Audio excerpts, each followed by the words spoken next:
Привет, с вами Эндрю Креймер, и это сайт videocopilot.net. И сегодня я представляю вам новый урок и нашу новую продукцию. Речь идет о нашем новом DVD, Designer Sound Effects, включающий в себя более 500 звуковых киноэффектов.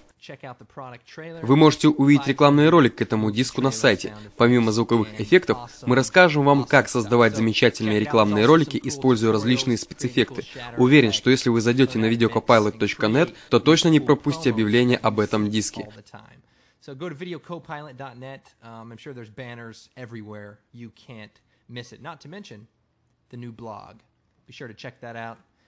Ну а в нашем сегодняшнем уроке мы будем создавать эффект застывшего времени. Примерно так.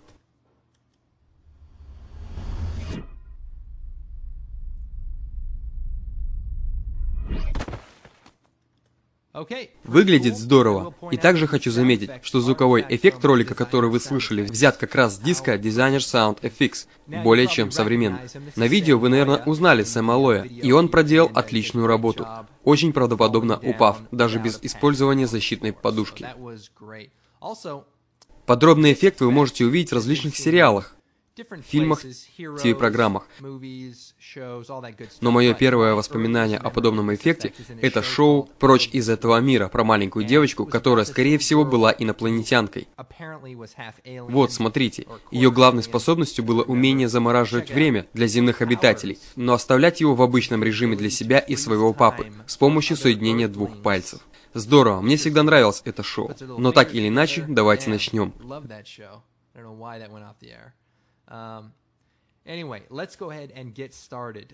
Для начала возьмем съемку Sam Freeze и вставим ее в новую композицию.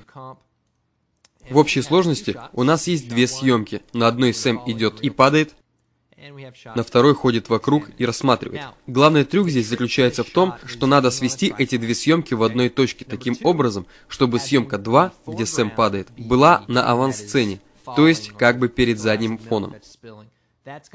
Также надо убедиться, что отрезки этих двух съемок не пересекаются, то есть, что каждый отрезок занимает свое личное пространство. Вот этот ролик занимает вот это пространство, а этот ролик — вон то пространство за первым роликом.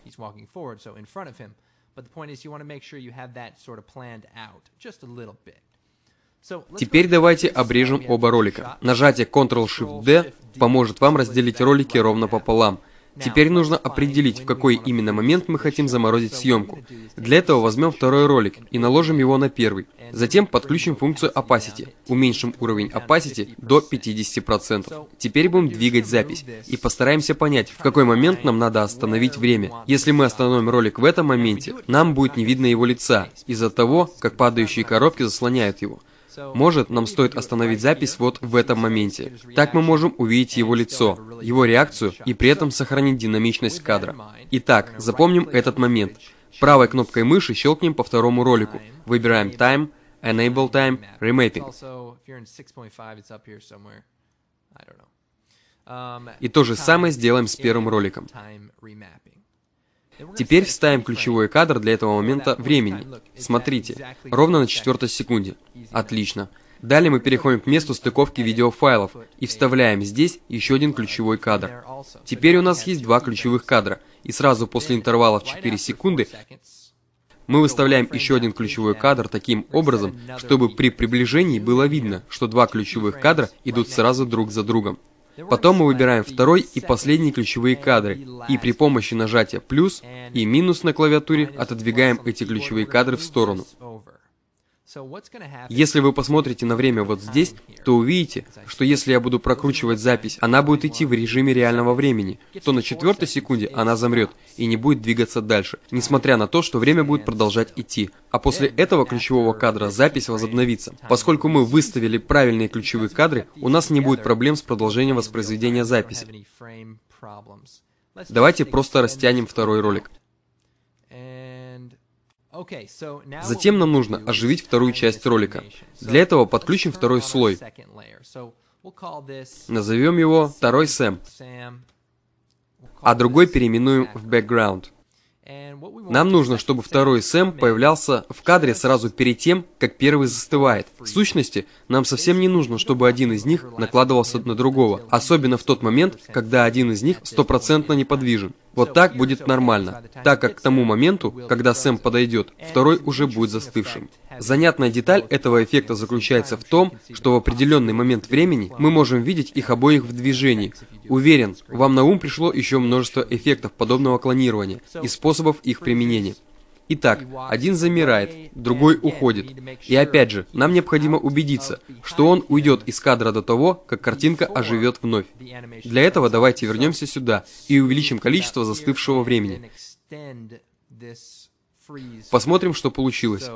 Ролик пошел, время застывает, они не накладываются друг на друга, накладываются, он выходит из кадра.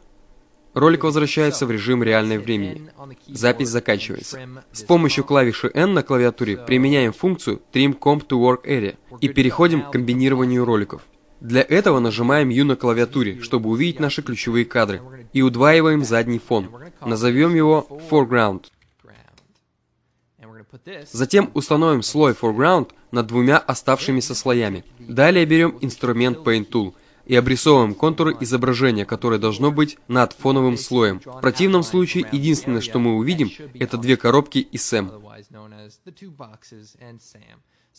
К счастью, нам надо обрисовать таким образом только один кадр. Итак, берем ручку и обводим контуры. Неважно, будете ли вы делать это аккуратно или не очень. Это зависит от того, сколько времени вы готовы этому посвятить. Я собираюсь сделать это достаточно быстро. Не знаю, почему я беру все время розовую ручку для подобных целей. Должна быть функция, позволяющая выбирать только цвета, подобающие мужчине. Вы можете обрисовать его как ровными линиями, так и закругленными.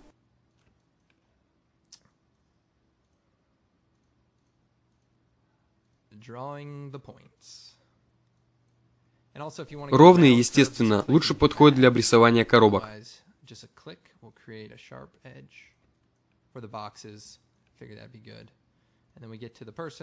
И так как мы знаем, что он не накладывается на другое изображение в этой части, то с этой стороны можно не стараться и сделать примерно вот так.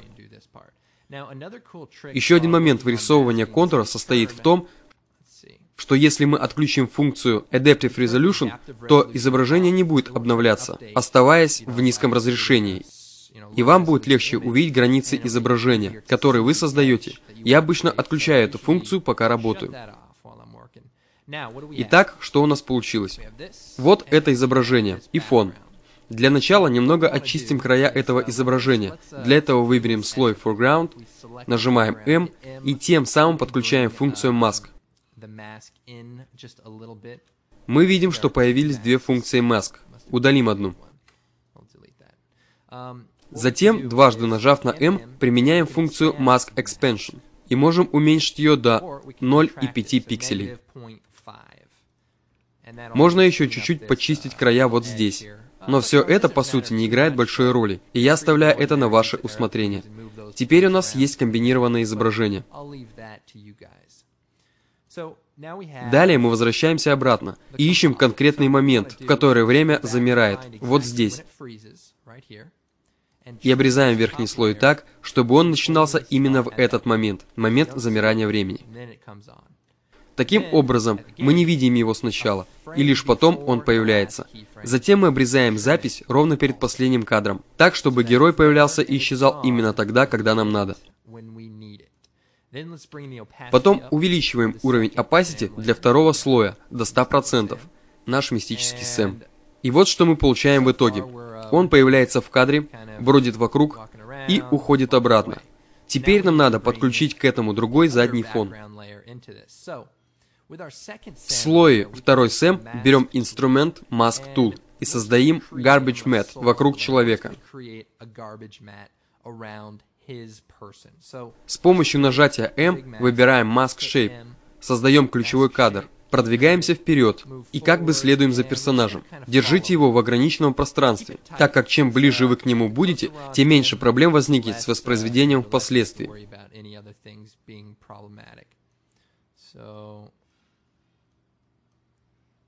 Следуем за ним в кадре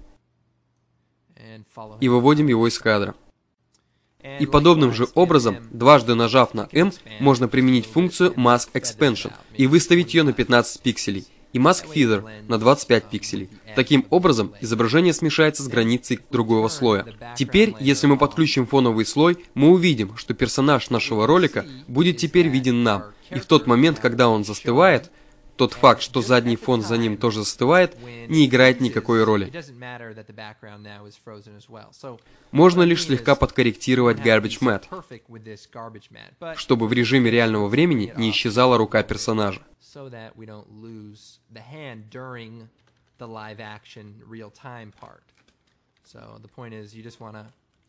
Также надо убедиться, что из-за применения функции Mask на изображении не появится каких-либо полупрозрачных частей. Для этого и было нужно, чтобы один слой был сзади другого.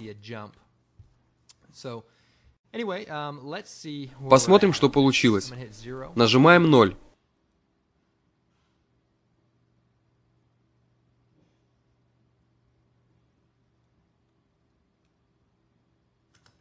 Ого, я даже и не ожидал, что все это будет смотреться настолько хорошо, если учесть, насколько мало усилий мы приложили. Это довольно прямолинейный эффект, и им же пользовались уже в 80-х, в том сериале, про который я вам говорил, и даже, скорее всего, до этого. Опять же, вы можете отрегулировать функцию Mask, откорректировать все эти границы и прочее, но в общем и целом, это эффект и так смотрится отлично. Уверен, что вы придумаете еще, где можно его применить. Что касается звука, все звуки взяты с диска Designer Sound Effects. Вы видите, что тут использовано несколько звуков. И это только малая часть из возможных применений этих звуков. Узнайте больше о подборке этих звуков на сайте. Они обязательно пригодятся вам, если вы занимаетесь созданием роликов и тому подобным. Это мое детище, наверное, и не последнее, но тем не менее. По поводу сегодняшнего урока, не забудьте правильно выставить время и запланируйте, что именно вы собираетесь делать, чтобы в итоге не возникло неразберихи. В любом случае, надеюсь, этот урок был для вас полезен. Заходите на мой сайт, оставляйте комментарии, высмеивайте меня и все в таком духе. Меня зовут Эндрю Кремер, и это сайт videocopilot.net. Всем пока. My name is Andrew Kramer, videocopilot.net. We'll see you guys next time.